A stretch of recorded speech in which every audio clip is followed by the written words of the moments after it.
દશામાના વ્રતની વાર્તા. સુવર્ણપુર નગરીમાં અભયસેન નામે એક ઘણો જ ગર્વિષ્ઠ રાજા રાજ કરતો હતો. નગરીની સમૃદ્ધિનો પાર ન હતો અને રાજાની ગુણિયલ સંસ્કારી અને અતિ સુશીલ ગુણવતી રાણીનું નામ અંગનસેના હતું. રાણી ઘણી જ નમ્ર અને ધર્મિષ્ઠ હતી. એ ઘણીવાર રાજાને અહંકાર ન કરવા સમજાવતી, પણ રાજા એની વાત કદી ન સાંભળતો. હવે એક દિવસ રાજમહેલના ઝરૂખે બેઠેલી રાણી નદીના કિનારે સ્ત્રીઓને વ્રત કરતી જોઈ અને તેથી રાણીએ એની દાસીને આજ્ઞા આપી કે નદીના કિનારે સોળે શણગાર સજીને ટોળે વળેલી સ્ત્રીઓ શું કરે છે એ જાણી લાવ. એટલે દાસી દોડતી દોડતી સ્ત્રીઓ પાસે ગઈ અને પૂછવા લાગી કે તમે બધા શું કરો છો? ત્યારે એક સ્ત્રીએ જવાબ આપતા કહ્યું કે અમે દશામાનું વ્રત કરીએ છીએ. આ વ્રતની વિધિ એવી છે કે સૂતરના 10 તાર લઈ 10 ગાંઠ વાળવી અને ગાંઠે ગાંઠે કંકુના ચાંદલા કરવા અને ત્યારબાદ સ્ત્રીએ વ્રત ક્યારે કરવું અને કેવી રીતે કરવું એ બધું જણાવ્યું. એટલે દાસીએ મહેલમાં આવીને રાણીને બધી વાત કરી. એટલે ધાર્મિક સ્વભાવની રાણીને પણ આ વ્રત કરવાની ઈચ્છા થઈ અને મનથી વ્રત કરવાનું એને નક્કી કર્યું.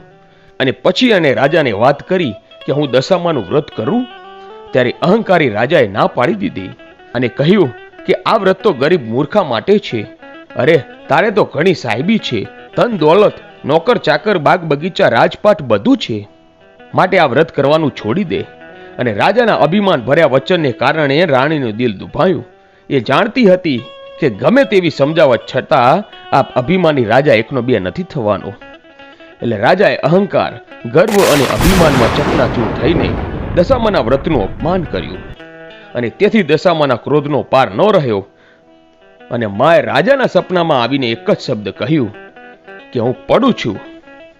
અને પછી બીજે દિવસે પડોશી રાજા લશ્કર સાથે ચડાઈ કરવા આવ્યો અને આવા અણધાર્યા હુમલાથી રાજા અભયસિંહ ગભરાયો અને જીવ બચાવવા માટે રાણી અને બંને કુંવરોને લઈને જંગલના રસ્તે ભાગ્યો.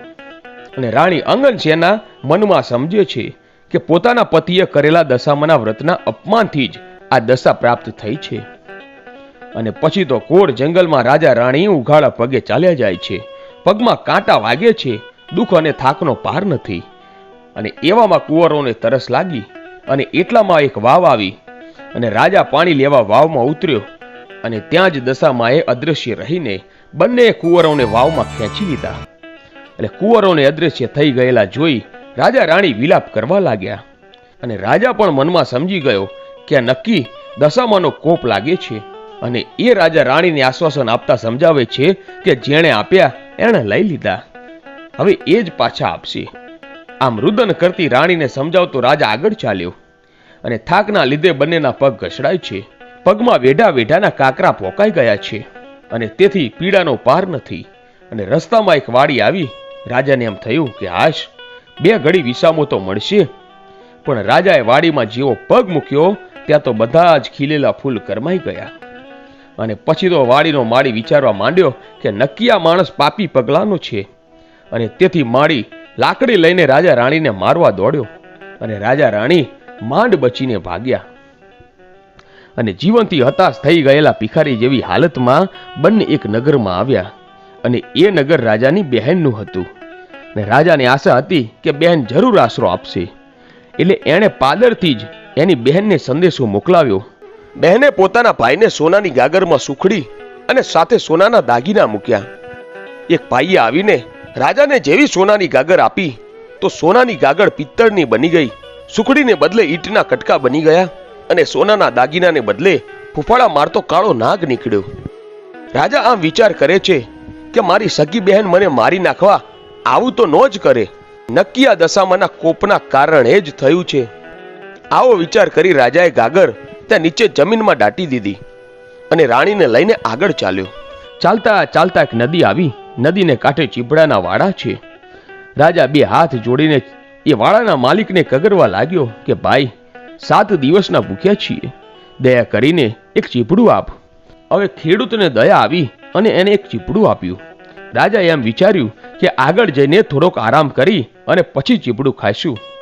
હવે આ બાજુ બન્યું કે એ નગરના રાજાનો કુંવર 2 દિવસ પહેલા રિસાઈને ભાગી ગયો હતો અને સિપાહીઓ કુંવરની શોધમાં નીકળ્યા હતા.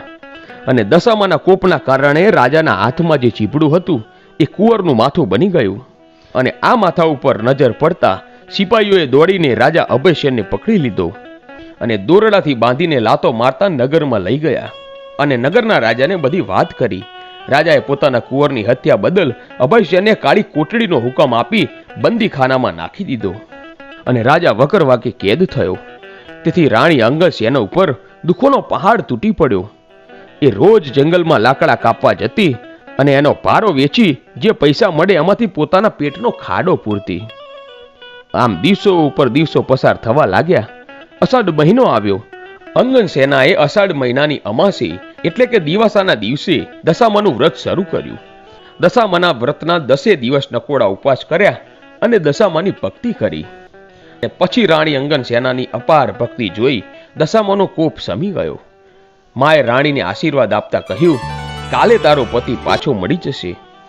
અને પછી એ જ રાત્રે દશામાએ એ નગરના રાજાને સપનામાં જઈને આદેશ આપ્યો, તે જે માણસને કેદમાં પૂર્યો છે એ નિર્દોષ છે.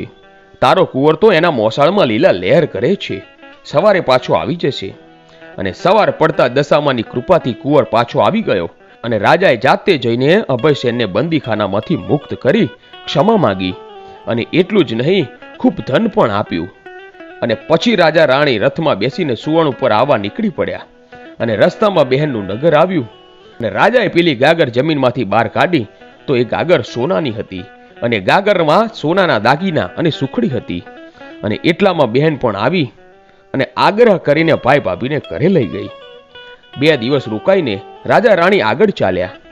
રસ્તામાં વાવ આવી અને જોયું તો વાવના કાંઠે દશામાં વૃદ્ધ ડોશીનું રૂપ ધારણ કરીને ઊભા હતા અને બંને કુંવરો એમની આંગળી પકડીને ઊભા છે.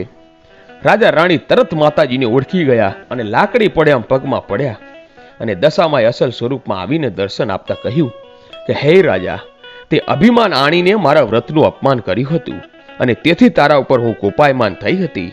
પણ હવે તારો ગર્વ ગળી ગયો છે અને વળી તારી રાણીએ ભાવથી મારું વ્રત કર્યું છે, તેથી હું પ્રસન્ન થઈ છું.